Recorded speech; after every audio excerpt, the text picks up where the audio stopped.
Shalom, ada satu kisah di Alkitab tentang Ishak yang dapat kita pelajari sebagai salah satu prinsip ya dalam hukum-hukum kerajaan Allah, yaitu dari Kejadian pasal 26 ayat 12 dan ayat 13. Maka menaburlah Ishak di tanah itu, dan dalam tahun itu juga ia mendapat hasil 100 kali lipat, sebab ia diberkati Tuhan. Dan orang itu menjadi kaya, bahkan kian lama kian kaya, sehingga ia menjadi sangat kaya.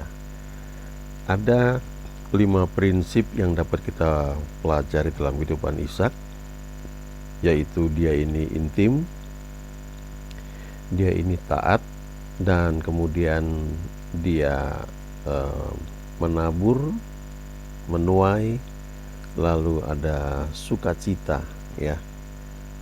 Nah, yang menarik adalah Ishak ini adalah anak perjanjian.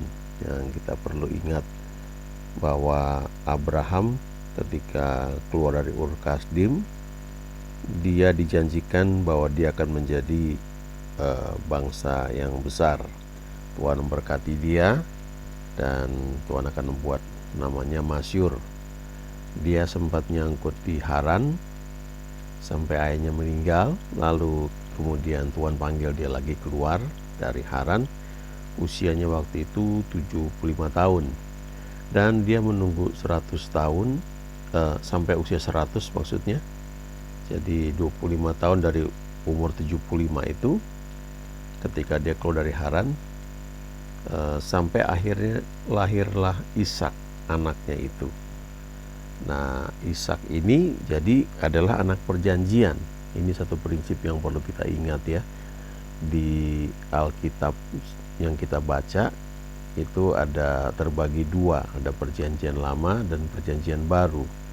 Jadi kita bisa melihat bahwa Tuhan yang kita sembah adalah Tuhan yang memiliki ikatan janji ya, atau ikat janji, memiliki covenant ya. Dan kita ini sekarang hidup di dalam perjanjian baru, ikatan janji kita ya, new covenant, ikatan janji perjanjian baru. Tapi kita bisa belajar bahwa Ishak ini anak perjanjian, kita pun adalah anak-anak perjanjian, anak-anak yang anak-anak Allah maksudnya, yang lahir karena ketika kita percaya pada Tuhan Yesus, Roh Kudus mengubah kita ya, Roh Kudus menjadikan kita ciptaan baru ya. Kita lihat dari ayat 1 dulu ini ya, Kejadian pasal 26. Ishak di negeri orang Filistin, maka timbullah kelaparan di negeri itu. Ini bukan kelaparan yang pertama yang telah terjadi dalam zaman Abraham. Sebab itu Ishak pergi ke Gerar kepada Abimelek, raja orang Filistin. Ayat 2, lalu Tuhan menampakkan diri kepadanya serta berfirman, janganlah pergi ke Mesir, diamlah di negeri yang akan kukatakan kepadamu. Tinggallah di negeri ini sebagai orang asing, maka aku akan menyertai engkau dan memberkati engkau. Sebab kepadamulah dan kepada keturunanmu akan kuberikan seluruh negeri ini, dan aku akan menepati sumpah yang telah kuikrarkan kepada Abraham ayahmu. Dari sini ayat 1 sampai dengan ayat 3 kita bisa melihat bahwa pada masa itu ada masa kelaparan ya, timbullah kelaparan. Itu kurang lebih sama seperti sekarang ini yang dikatakan tahun ini tahun resesi ya, masa-masa yang sulit ya, menurut ramalan para ahli ekonomi ya. Lalu dikatakan di sini ini bukan kelaparan yang pertama yang telah terjadi dalam zaman Abraham.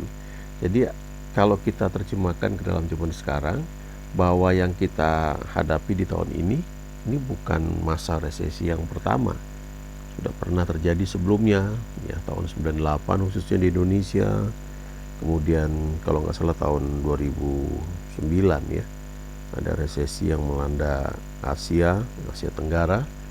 Jadi kalau kita melihat di Alkitab ini ada masa kelaparan, kurang lebih hampir sama ya. Dan pada saat itulah Ishak menabur ya. Kita bisa melihat Tuhan menampakkan diri kepada Ishak, artinya Ishak ini intim dengan Tuhan. Lalu kita baca ayat berikutnya. Aku akan membuat banyak keturunanmu seperti bintang di langit. Aku akan memberikan kepada keturunanmu seluruh negeri ini, dan oleh keturunanmu semua bangsa di bumi akan mendapat berkat. Ayat 5, karena Abraham telah mendengarkan firmanku dan memelihara kewajibannya kepadaku, yaitu segala perintah, ketetapan, dan hukumku. Jadi tinggallah Ishak di Gerar. Nah, ayat 6 ini menunjukkan bahwa Ishak ini taat pada perintah Tuhan. Jadi kita lihat dulu ya, tadi Ishak itu adalah anak perjanjian. Nah, kita juga adalah orang-orang yang memiliki perjanjian dengan Tuhan. Tapi untuk mengalami apa yang Ishak alami di tengah tahun kelaparan itu, dia bisa diberkati Tuhan. Yang pertama-tama adalah dia intim, lalu dia taat, dia melakukan perintah Tuhan. Selanjutnya ayat 12 yang tadi sudah pernah saya bacakan ya. Maka menaburlah Ishak di tanah itu, dan dalam tahun itu juga ia mendapat hasil 100 kali lipat, sebab ia diberkati Tuhan. Dan orang itu menjadi kaya, bahkan kian lama kian kaya, sehingga ia menjadi sangat kaya. Ia mempunyai kumpulan kambing domba dan lembu sapi serta banyak anak buah, sehingga orang Filistin itu cemburu kepadanya. Jadi kita lihat di sini Ishak itu dia anak perjanjian, tapi dia juga intim dengan Tuhan, dia membangun hubungan dengan Tuhan. Kemudian dia taat ketika Tuhan berkata, jangan pergi ke Mesir, tinggallah di negeri ini sebagai orang asing ya. Ini satu pelajaran juga bagaimana kita kalau berada dalam satu lingkungan, dalam tuntunan Tuhan, dia mungkin berkata, ya tinggal di sini dengan setia ya, tapi tinggal sebagai orang asing. Jadi artinya kita bisa bergaul dengan banyak orang, tapi cara hidup kita itu beribadah kepada Tuhan tetap harus kita jaga ya. Kita tidak kompromi dengan hal-hal yang tidak baik. Kita tetap bisa bergaul ya, tapi kita dikatakan hidup sebagai orang asing ya, seperti Ishak. Lalu Ishak tinggal di Gerar ya. Ishak itu taat. Kemudian Ishak itu juga menabur ya, dia lakukan bagian dia, lalu akhirnya dia menuai. Nah, kalau kita baca di ayat 13 14, dia menjadi kaya sehingga orang Filistin itu cemburu. Nah, jadi ada orang-orang yang iri ya. Tapi yang menarik adalah nama Ishak itu artinya tertawa ya.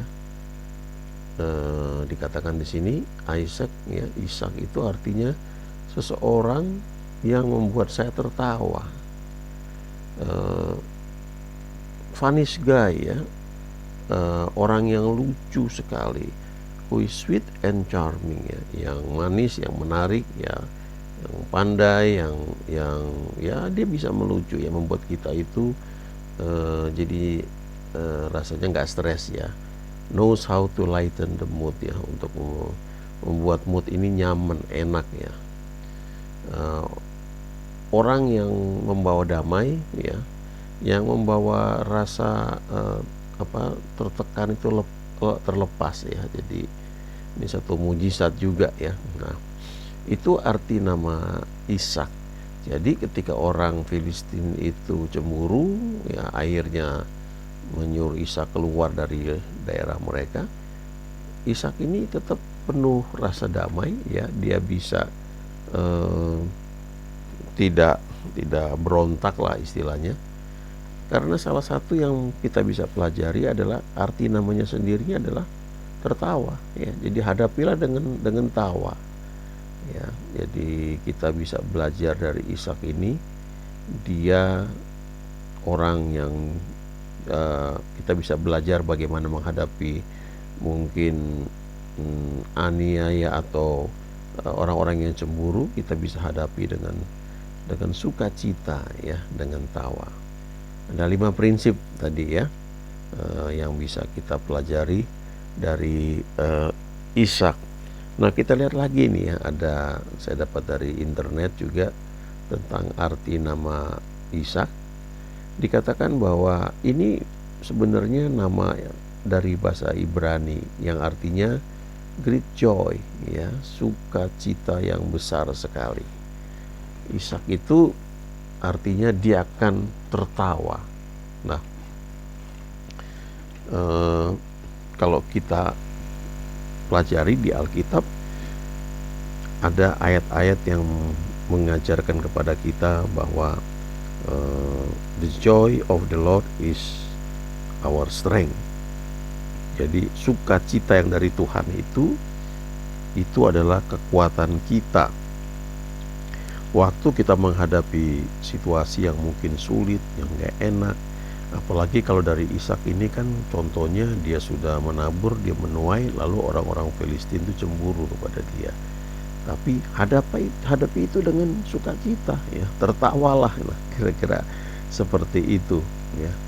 Nah, kalau kita lihat di Mazmur 2 ayat 4, ini menarik juga. Dikatakan dia yang bersemayam di surga tertawa, Tuhan mengolok-olok mereka.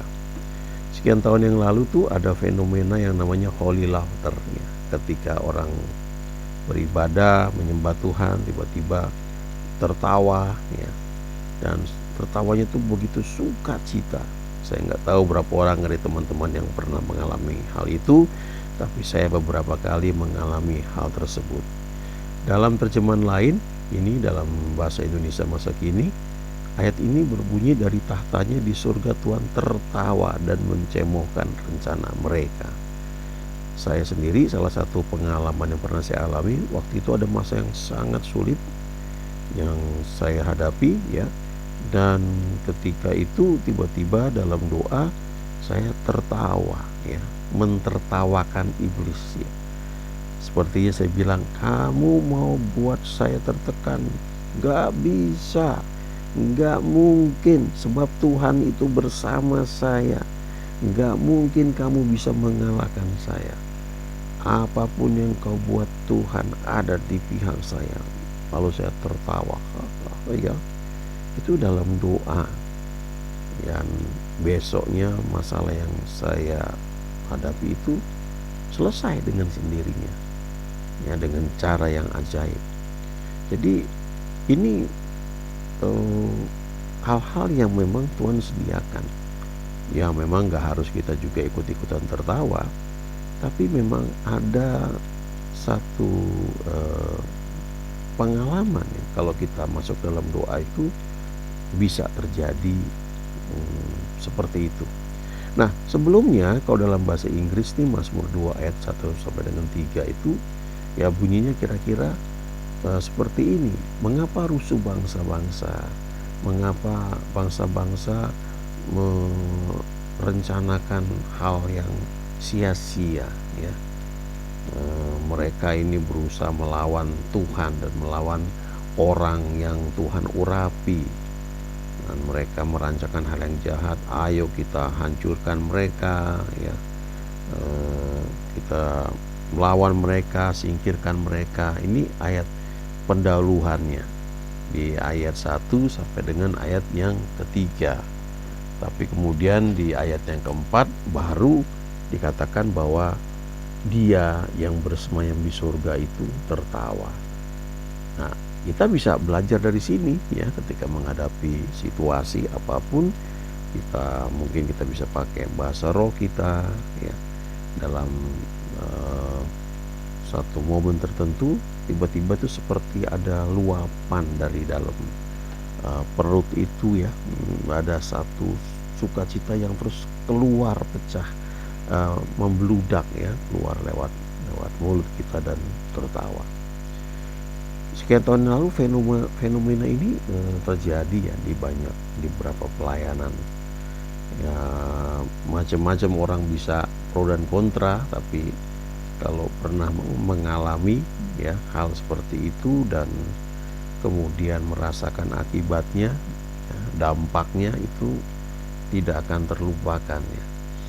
Nah, sekarang sih saya pikir agak jarang, ya, tapi kalaupun dalam penyembahan tuh ada satu sukacita yang kadang-kadang membuat tersenyum, ya.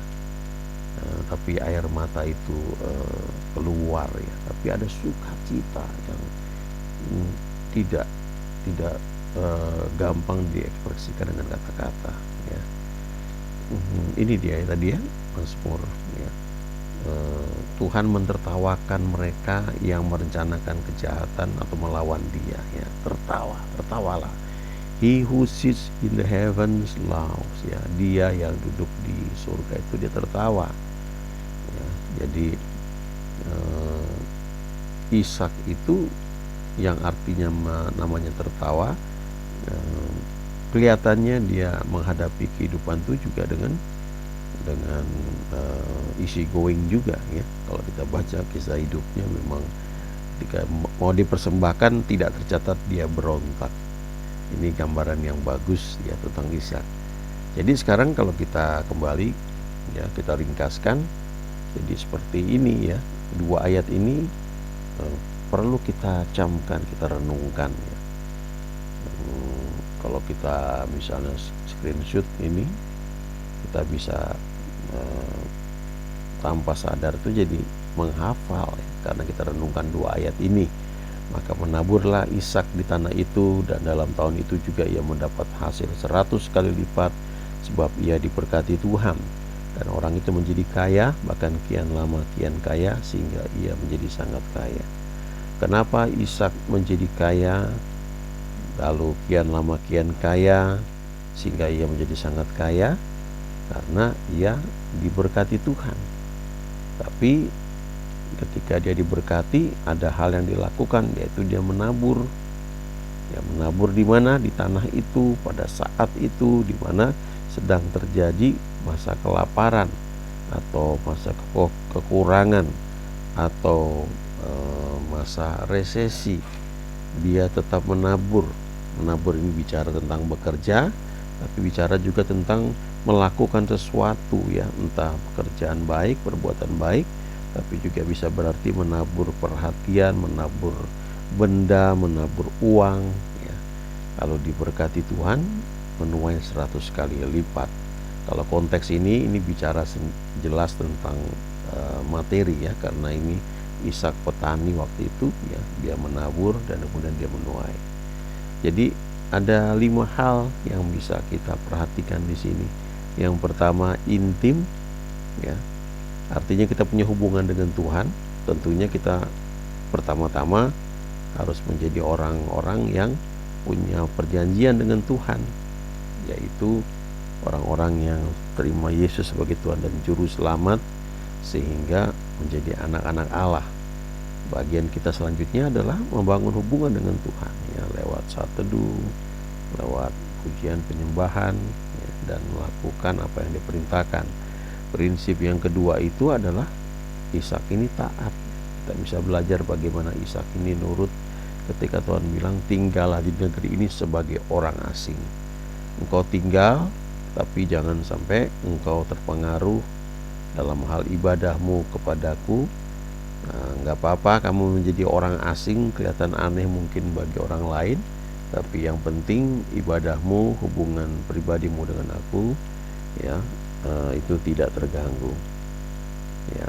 Kemudian setelah Ishak itu taat, dia menabur, ya, karena kalau nggak menabur nggak akan pernah menuai. Dan dia menabur di tahun yang sama, di tengah kekeringan, masa resesi, dia menabur. Lalu kemudian akhirnya dia menuai. Nah, waktu dia menuai, orang-orang Filistin itu cemburu karena dia lebih kaya jadinya, lebih berkuasa daripada mereka. Tapi Ishak bisa menghadapi dengan sukacita, ya, karena namanya sendiri berarti tertawa. Ini hal yang bisa kita pelajari tentang Ishak.